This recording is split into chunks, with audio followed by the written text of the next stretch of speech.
Maray na aga, yun na pala inian sa muyang a day in a life, digdi sa buhay probinsya, digdi sa Bicol. So, hi everyone! Another day, another vlog na naman kita. So, kakamata ko pala nga ni Jan, mapunaw kan sa kuyang routine, digdi sa muyang century old na gripo, charot.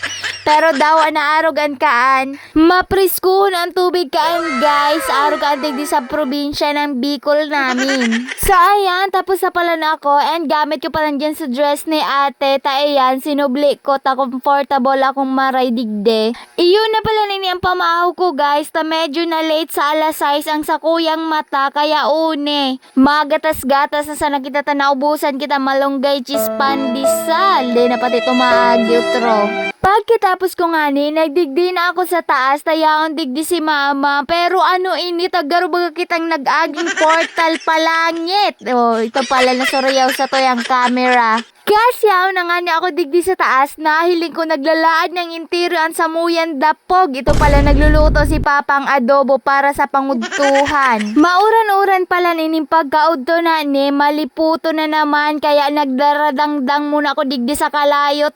Tamang-tama, sinugod-dagos ako dyan ni Papang ukagunda si sa iyan tigluluto, kaya une, masinunod-sunod kita. Pero yako ano ning kutsara na ni tapagkadardakula. So pigagamit bagay ako sa pistahan na kutsara. Pero bayain na ata, ang importante, nagagamit pang bukag, asin may nabubukag. Kaya uni na ako, tigluwas ko naman dyan sa pinya, taubakan ko na nga ni, para maiba na sa pangudtuhan. So yan, makaraka na kita kaibanan sa kuyang pamilya. Pagkatapos mi nga ni dyan magkaraka, nagkarigos na ako, tama pa blessing nga ni kami kan sa kuyang motor. Kaya uya, nag-arayos na ako, tama duman na kami sa simbahan.